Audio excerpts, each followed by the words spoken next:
ლონდონის მერი სტერთფორდში ახლა დაშენებული სტადიონის განათებას დაესწრო 2012 წლიდან სპორტული შეხვედრები სწორედ აქ გაიმართება. ოლიმპიური სტადიონის მშენებლობა 2008 წელს დაიწყო და ის მერის ბიუჯეტს 822 მილიონი დოლარი დაუჯდა.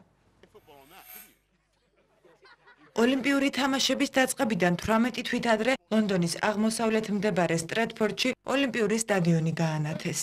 სტადიონი, რომელიც 80,000 მაყურებელს იტევს, 2012 წლის გასამართ შეხვედრებს უმასპინძლებს. განათების ცერემონიას ესწრებოდნენ ლონდონის მერი ბორის ჯონსონი და ბრიტანეთის პრემიერ-მინისტრი დევიდ კემერონი. პირველ რიგში მე მინდა მადლობა გადავუხადო ოლიმპიური სტადიონის კომიტეტს იმ დიდი შრომისთვის, რაც ამ სტადიონის ასაშენებლად გაწიეს.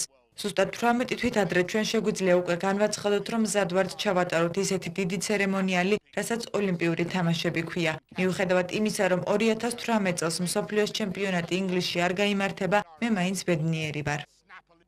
ოლიმპიური სტადიონის მშენებლობა 2008 წელს დაიწყო და 822 მილიონი დოლარი დაჯდა. შენობის გარშემო განთავსებული იქნება 14 კოშკი, სადაც ელექტროგანათების 532 ბოძი დამონტაჟდება, რათა მედიას ღამით სპორტული სანახაობების გადაღების საშუალება ჰქონდეს.